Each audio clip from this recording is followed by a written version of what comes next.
Olá, tudo bem? Começa agora mais um programa Vida e Saúde. Eu quero convidar você para ficar ligadíssimo, ligadíssima no programa de hoje, que você vai aprender muito com a gente. Vai ter receita, vai ter bate-papo, vai ter interação com você. É só você ficar aqui com a gente. Antes, eu quero convidar você para refletir sobre o livro mais sábio de todos, que é a Bíblia. E na Bíblia também tem o livro do sábio Salomão, Provérbios. E lá no capítulo 24, no versículo 13 e também no 14, diz o seguinte: come o mel, filho meu, porque ele é bom. O favo de mel é doce ao paladar. Já no Provérbios 25, versículo 16, diz o seguinte: encontraste mel? Coma o suficiente para que não fiques enjoado e vomites. Olha só que interessante, a Bíblia está dizendo para você ser moderado e você precisa aprender que até mesmo as coisas boas, como o mel, precisam de moderação na nossa vida. Dirá as outras coisas, não é mesmo? Eu espero que você possa refletir sobre esse assunto e possa aí já rever as coisinhas que precisam de ajustes na sua vida. No programa de hoje vai ter culinária, olha só que legal, a gente vai fazer um belisquete de grão de bico e batata doce. Olha, os ingredientes já estão aqui, super simples. Você viu a receita prontinha aqui, que linda, colorida. É um petisco que dá para servir no almoço, dá para servir também de jantar ou uma comidinha de festa, muito boa. O bacana dela é que ela é sem fritar. Olha só o que você vai precisar. Vamos lá, grão de bico cozido. Você vai precisar também de batata doce cozida, sem casca, que a gente já fez até o purezinho, tá amassada. Vamos precisar de orégano, fresco ou seco, salsinha picadinha, cebolinha, alho. A gente tem aqui também, para colocar por fora, para deixá-la crocante, farinha de linhaça dourada ou farinha de linhaça marrom, depois a gente pode explicar como fazer. Sal e azeite. Anotou aí? Se não anotou, não tem problema não, você pode acessar o nosso blog novotempo.com/vida e saúde. À medida que a gente for fazendo aqui a receita, você também vai poder pegar esses ingredientes, as quantidades corretas, mas o mais importante é você fazer aí na sua casa. Muita gente me encontra e fala: Teru, assistiu Vida e Saúde, tô amando as receitas, tem muita coisa boa. Aí eu pergunto, já fez? Não fiz ainda, né? É muito difícil. Não é difícil nada, vai pra cozinha e faz. E se os ingredientes não são assim ideais como que a gente apresenta aqui, experimenta fazer uma alteração, uma adaptação com o que você tem aí na geladeira. Combinado? E depois manda foto pra gente da sua receita pra gente saber se ficou boa, igual a que a gente propõe aqui. Vamos apresentar os convidados deste programa, Dr. Walter Felau, neurocirurgião do Hospital Adventista de São Paulo. Prazer enorme recebê-lo aqui mais uma vez, viu, doutor? Oi, prazer. Tudo bem? Doutora Daniela Cano, ela que esteve desde o comecinho do Vida e Saúde com a gente. Que prazer enorme recebê-la aqui.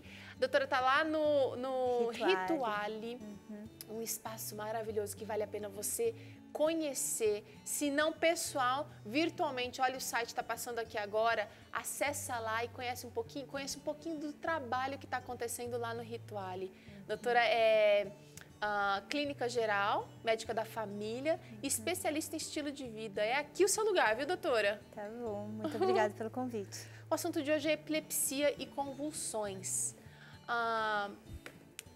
Eu tenho a impressão de que a gente ouve falar mais desse assunto agora, assim como muitos outros problemas de saúde, e a gente tem a tendência de imaginar que o estilo de vida, ou que a modernidade trouxe essa vida, a modernidade, a agitação da vida moderna trouxe doenças como a convulsão e a epilepsia para a realidade nossa. Tem a ver ou não, doutor? Não. A crise convulsiva e a frequência ou a multiplicações das crises convulsivas, nós chamamos de epilepsia, ou seja, quando você tem mais de 2 ou 3 crises convulsivas, nós chamamos isso de epilepsia. Sempre existiram. É que no passado as pessoas... Talvez não tinha documentado com não tanta... tinha tanta documentação, mas também achavam que era possessões demoníacas, era qualquer outra coisa, está ficando louco, está tendo um ataque, não sabiam identificar. Essa mas coisa elas continua, sempre existiram. Esses mitos continuam ainda hoje, perpetuaram até hoje, doutor? Infelizmente sim, mas muito menos já. Tá. Os meios de comunicação hoje têm diminuído bastante. alguns dos mitos, outros ainda continuam. Tá. Eu vou aquecer o forno aqui que a gente vai usar para nossa receita. E eu quero saber o seguinte, doutor. Sim. Vamos colocar aqui por 30 minutos a 200 graus. Ok.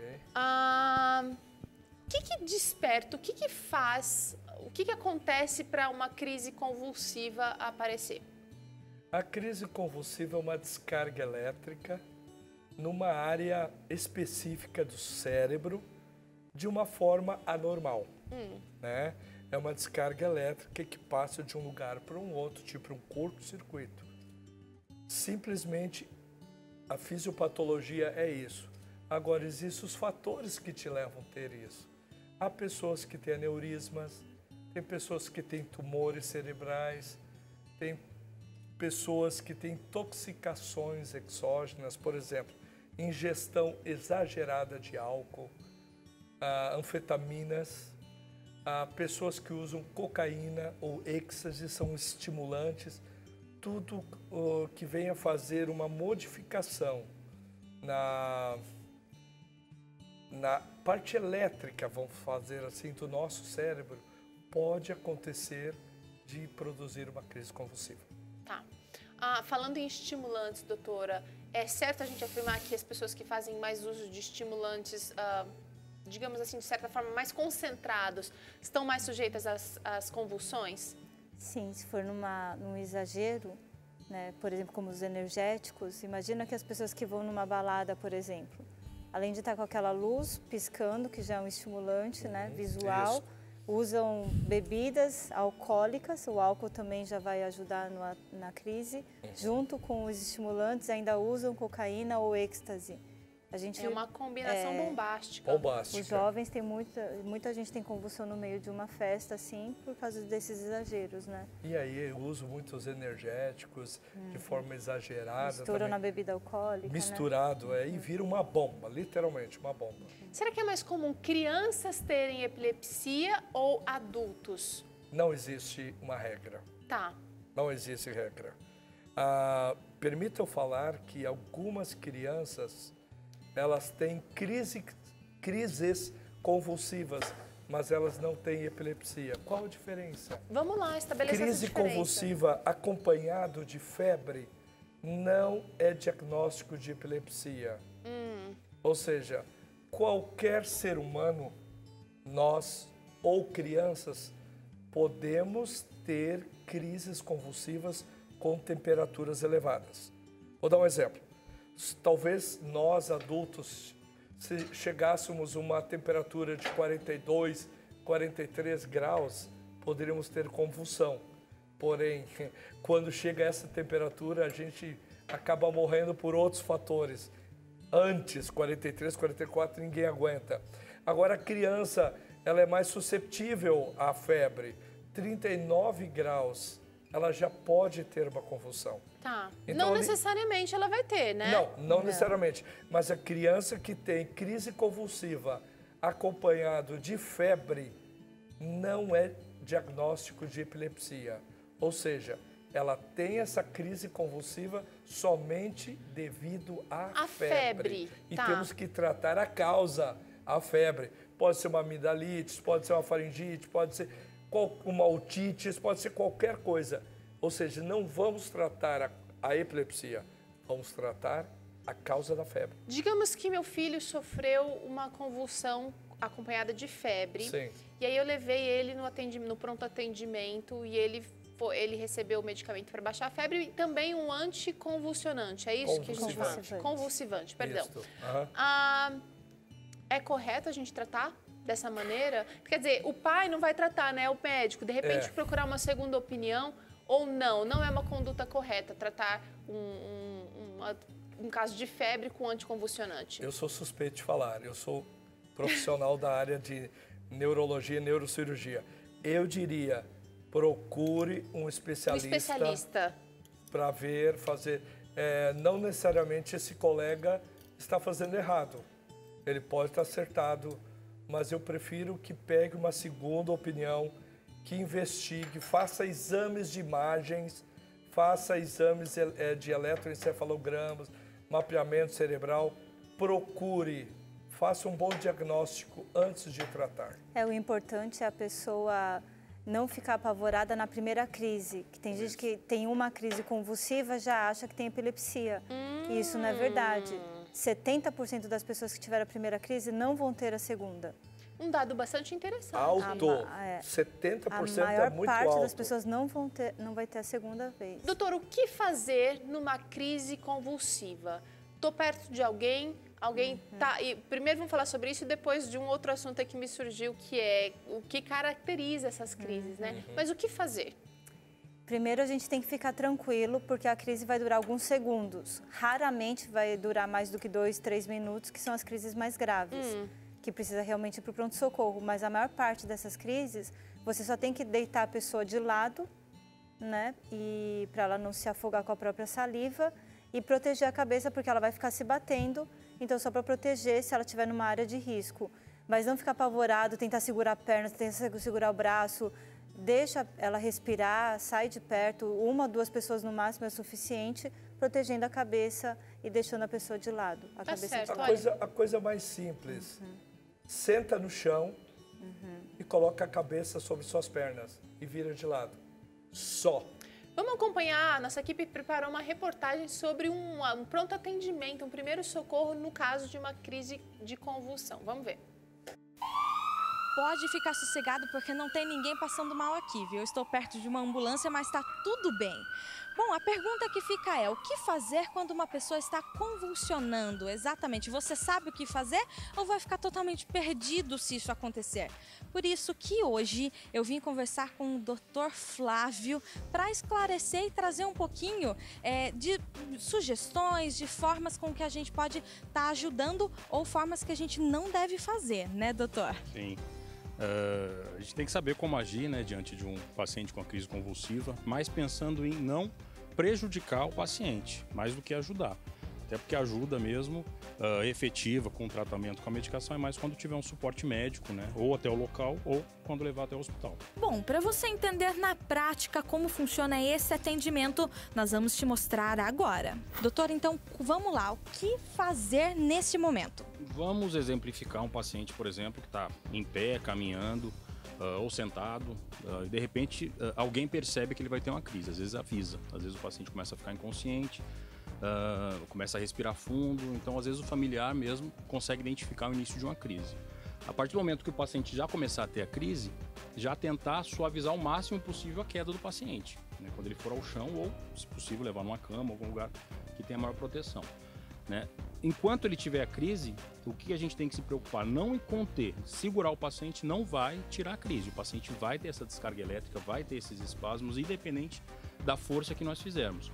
Então é proteger. Uma blusa de frio, um lençol, né? Envolve, né, na cabeça, enquanto ele estiver tendo a crise, evitar com que ele se machuque, né, batendo ao solo. Cessando a crise, né, é normal o paciente ficar, a vítima ficar sonolenta, ficar confusa, mas ela vai ter uma flacidez que a gente já vai perceber quando essa crise cessou, né? O ideal para ela não engasgar nesse período que ela ainda está sonolenta é lateralizar a cabeça, né? E com um pano ou com alguma gaze ou com alguma, até com a roupa mesmo, tentar liberar ao máximo as secreções, a saliva que fica na boca. Liberando a via aérea até que o paciente acorde.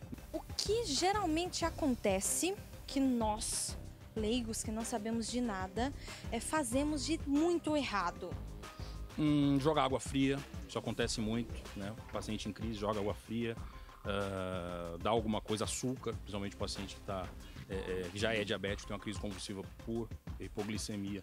Às vezes tenta se forçar a alimentação com açúcar, alguma coisa, isso não pode se fazer de maneira nenhuma. Isso que eu falei, bota o dedo, não pode, segura a língua, puxa a língua, põe o dedo, põe objeto na caneta para não fechar a boca, isso de maneira nenhuma deve fazer. Doutor, muito obrigado. Bom, você aí de casa já sabe, já anotou o que não fazer, né? Espero que tenha te ajudado e até mais. Olha só, realmente o que você disse, né? Fazer o básico, é deixar de ladinho ali, quietinho e esperar a crise passar. Quem está passando ali pelo momento do estresse, do nervoso, parece que é muito mais do que os 3 ou 4 minutos que essa crise mais severa vai durar, não é? Então, realmente ter calma, manter a calma nesse momento. Uma coisa que eu queria saber, doutor, é a crise de ausência. Crise de ausência é uma das formas da epilepsia. Acontece o seguinte, a pessoa desliga. Geralmente, as pessoas que estão acompanhando ao seu redor não percebem logo. Que ela teve esse momento da ausência. Mas ela fica fazendo movimentos repetitivos. Se ela está tomando água ou mexendo no copo, ela fica mas fazendo ela vai estar movimentos inconsciente. totalmente inconsciente. Ela desliga. Ela exatamente sai fora. Ou se ela está falando, ou ela fica vidrada, fica com o olhar fixo por alguns segundos, daqui a pouco volta. O que estamos falando mesmo? Tá. Ela é chamado crise de ausência. É uma das formas da epilepsia. Existe muito preconceito com relação ao tratamento, a forma de tratamento, o diagnóstico da epilepsia. Fala um pouquinho dessa dificuldade pra gente, doutor. O problema, principalmente, que as pessoas acham que a doença é de louco. E Muito relacionado a problemas psicológicos. muito. Psiquiátricos. Então, o fato de acharem, doutor, eu não sou louco, para que eu tenho que tomar esse medicamento ou esse outro, faz com que a pessoa tenha dificuldade de ter adesão ao tratamento. Os resultados dos tratamentos são de altíssima qualidade e a resolutibilidade é ótima, é boa, mas as pessoas não conseguem ter uma boa adesão. É pro resto da vida que vai tomar remédio? Não necessariamente. Primeiramente, a pessoa acha que ela não é louca. Outra, que ela não quer fazer esse tratamento. E o terceiro ponto, ela acha que ela deve tomar para o resto da vida. Não existe. Principalmente em crianças, eu posso dizer que isso é uma frequência muito alta no consultório. Quanto mais cedo se faz o diagnóstico, melhor é o resultado final. Mais chance ela tem de repente, de curar, abandonar? Olha que de interessante. curar. Inclusive, está preconizado nos livros de neurologia que depois de 5 anos sem convulsão, você começa a reduzir gradualmente o tratamento e se depois de 6 meses sem tratamento, ela tem alta probabilidade, diria uns 90, 95% de estar curada. Bacana. Quero convidar vocês mais perto aqui da bancada que eu estou preparando aqui um belisquete de grão de bico com batata doce. Eu só amassei a batata doce e o grão de bico que já estavam aqui cozidinhos, macios. Tá cheiroso? Tá cara boa. Que lindo. Eu vou acrescentar agora uns temperinhos e mexer essa mistura aí com a mão. Vocês vão para a cozinha? Doutor Felau, o senhor vai para a cozinha também? Ou não, só para degustar? Eu vou, mas para lavar louça. Tá bom, já é alguma coisa muito importante. Eu confesso, não é o meu forte. Cirurgião não tem tempo de ir para a cozinha, né, Felau? Mas eu prefiro provar, degustar e se a minha parte eu prefiro lavando. Tá. E você, Dani, fala para mim a verdade. Eu não sou fã de cozinha, mas para mim a cozinha, depois que eu comecei a comer mais natural, se tornou uma necessidade. Mas para quem tem E o marido cozinha mais do que eu. Ajuda também, né? Então facilitou a vida. A cozinha ela é uma terapia, na verdade, né? Quando eu tô muito estressada, eu vou pra cozinha, eu começo a ficar tranquila. Que beleza. Pra mim não é terapia, não. Pra mim é estresse. Mas me fala uma coisa, chega aqui, você gosta desse tipo de comida? Adoro. Quem não gosta de um belisquete? Olha que lindo, Dani. Maravilha. Tá bonito. Lindo, lindo. E assadinho, eu vou colocar aqui um pouquinho de sal, que é o que tá faltando. Saudável, né? Saudável. Sal do Himalaia. Sal do Himalaia. Você usa sal do Himalaia também, doutor? Sim, com certeza. Vou precisar de um pouquinho de azeite. 3 colheres de azeite. Eu tenho aprendido ao longo dos anos aqui no Vida e Saúde que a comida saudável ela pode ser mais descomplicada. A gente fez muita comida saudável complicada, difícil. Eu vejo lá no Rituale quanta comida linda, gourmet, leve, é uma coisa bem apresentada. É verdade. Tudo muito rápido de se fazer. E Hoje as pessoas não têm muito tempo, né, de ficar muito tempo na cozinha, então a gente tem que ser mais prático. Tem que. E a gente come com os olhos também, então tem que ser bonito, né? Verdade. Tem que ser bonito. Ó, só misturando. 2 colheres de sopa de orégano, que é o que eu vou colocar agora. Esse é alho. Um dentinho de alho. Um pouquinho de cebolinha picadinha. Uma colher de sopa. E salsinha também foi uma colher de sopa. Agora, orégano eu vou colocar aqui 2 colheres. E, aliás, eu tô usando uma colher menor do que a de sopa. E se você perdeu essa receita, você pode acessar o nosso blog pra não fazer feio em casa. Ver o passo a passo direitinho, a quantidade certa pra não errar, tá? E agora é botar a mão na massa. Mão na massa pra fazer o belisquete, olha só. O nome é gracioso, né, não, doutor? É gracioso, é bonito. Depois a gente vai ver, né, se vai estar gostoso ou não. Vamos. Isso. Esse é a farinha de linhaça, que é o que a gente vai usar agora para enrolar o belisquete. E olha, a proposta ali foi fazer em formato de croquetezinho. Eu tô com a minha mão agora toda grudada, mas vai dar certo aqui. Ó, vou fazer uma bolinha, ó. Em vez de fazer eu vou fazer o belisquete, vamos fazer o formato. Ah, depois passa na farinha? Depois que a gente passa na farinha, vou fazer o meu um pouquinho mais gordinho. E aí essa farinha vai... É empanadinho, então. Vai empanar no forno, Dani. Que legal. Vamos empanar no forno. E aí vai ficar no forno por mais ou menos, deixa eu ver quantos minutos, acho que uns 20, 30 minutos, de acordo, depende do forno, né? Depende da temperatura. Depende da temperatura do forno. O forno já tem que estar pré-aquecido. Já está pré-aquecido lá, a gente vai fazer aqui. Você deixou em 200 graus, né? É. Ó, vai fazer as bolinhas, leva a criançada pra cozinha. Eu diria que são 20 minutos. 20 minutos? Com a sua experiência de cozinha, doutor? Minha experiência de cozinha. Lendo o receituário. Olha, ainda bem que a gente tem uma equipe excelente aqui que já deixou tudo pronto pra gente. Deixa pronto. Servir quentinho, a sugestão, olha aí, é servir com uma saladinha. Muito bom. Ou com um creme vegetal. Olha que delícia esse creme vegetal. E a gente pode degustar. Lindo, né? Vamos sentar lá? Vamos, Dani? Vamos comer. Olha aqui, eu diria que... Você diria 20 minutos, ele tá colando, gente, das minhas fichas aqui. Esse aqui a gente vai pôr no forno. Olha, eu tô levando pronto, vou levar esse aqui para pôr no forno.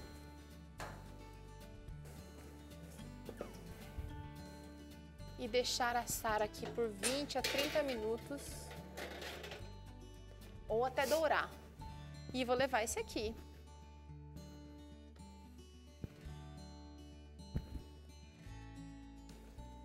Doutora, a alimentação saudável pode ajudar nas crises de convulsão, nas crises de epilepsia? Ou não há uma relação muito clara estabelecida? Não tem uma relação muito clara associada, né? É aquilo que a gente falou, os estimulantes em altas doses podem desencadear. Mas é lógico que uma alimentação saudável vai auxiliar na função cerebral, né? E no equilíbrio do organismo em geral. A gente falou muito aqui das drogas, do uso de drogas, a combinação de álcool, drogas, os estímulos visuais, muita luz, com frequência que realmente vai irritar. E eu queria saber um pouquinho do sono. Se o sono ou a falta, a privação do sono vai interferir nas crises de convulsão, doutor? Sim. De convulsão ou de epilepsia? Muito, muito, muito. Eu posso dizer que ultimamente eu tenho observado no consultório um aumento exagerado. Por que exagerado? Que talvez os outros fatores, tipo cocaína, outras drogas, já são esperadas. Tá. Mas a privação do sono, estou falando de privação de sonos e de jejum prolongado. Tem Olha pessoas que só. passam o dia inteiro sem comer. Inclusive alguns cirurgiões, viu? Outro dia minha esposa em casa falou mal, eu fiquei 10 horas sem comer operando. Então isso é um mal. Pessoas que nunca tiveram convulsões, mas se com tornar a mais privação frequente. do sono. Ficar uma noite inteira trabalhando, fazer uma produção de algum programa. Quer dizer, não tá só não dormindo. Não. Tá usando uma energia que é emprestada, que tá Emprestada. sobrecarregando o corpo. Ou jejum absoluto, você pode ter crise convulsiva. Ou seja, sim, existe um aumento exagerado, volto a falar, desses fatores, porque antigamente as pessoas dormiam direto. É verdade. Não tinham muito, parece que hoje em dia, quanto mais tecnologia tem, menos tempo a gente tem. Infelizmente. E está acontecendo isso. A privação do sono tem piorado pessoas com diagnóstico de epilepsia já controlados, já com os exames em ordem, já com os tratamentos, com as dosagens séricas, perfeito. Porém, com a privação de sono, voltaram a ter crises convulsivas. Tá certo. Vale a pena prestar atenção nesse detalhe então, doutora. O tratamento precisa ser individualizado e com um especialista. Com certeza. Assim como o Felau já falou anteriormente, é super importante que a pessoa adira ao tratamento. Tá. Quanto maior for a adesão, maior o sucesso e a pessoa vai ter certo. melhor qualidade de vida. Tá vai poder certo. fazer esporte, vai poder trabalhar, inclusive operar máquinas, né, Felau? Tá joia, Gente, tá certo. Tem pessoas, a epilepsia ou crise convulsiva, ela pode matar. Quando a pessoa está numa região de risco. Tá. Por exemplo, Operando, fazendo um trabalho. ou está uma coisa- atravessando uma rua, tem uma convulsão, um caminhão vem e mata. Então precisa cuidar. Por exemplo, eu Tá. tenho pacientes meus que trabalham na energia elétrica, aqueles que sobem nos postes de alta tensão, e eu os autorizo a trabalhar. Mas porque tá fazendo tratamento Desde direitinho. que está acompanhando, Em acompanhamento controlado. acompanhamento, dosagem, adesão ao tratamento e um acompanhamento. Tá certo. Muito obrigada pela participação, os esclarecimentos aqui. Eu acho que vocês gostaram, né? Eu Doutor tava gostei. empolgado. Eu amei. Vamos continuar Deixa eu ver. provando aqui. Eu estava com medo de você me perguntar alguma coisa quando eu estava comendo. Gente, obrigada pela participação. Até uma próxima oportunidade. A gente quer ter vocês aqui novamente, viu? Um abraço para você, até o próximo programa. Fica com Deus e depois conta o que você achou da sua receita preparada aí na sua casa. Tchauzinho.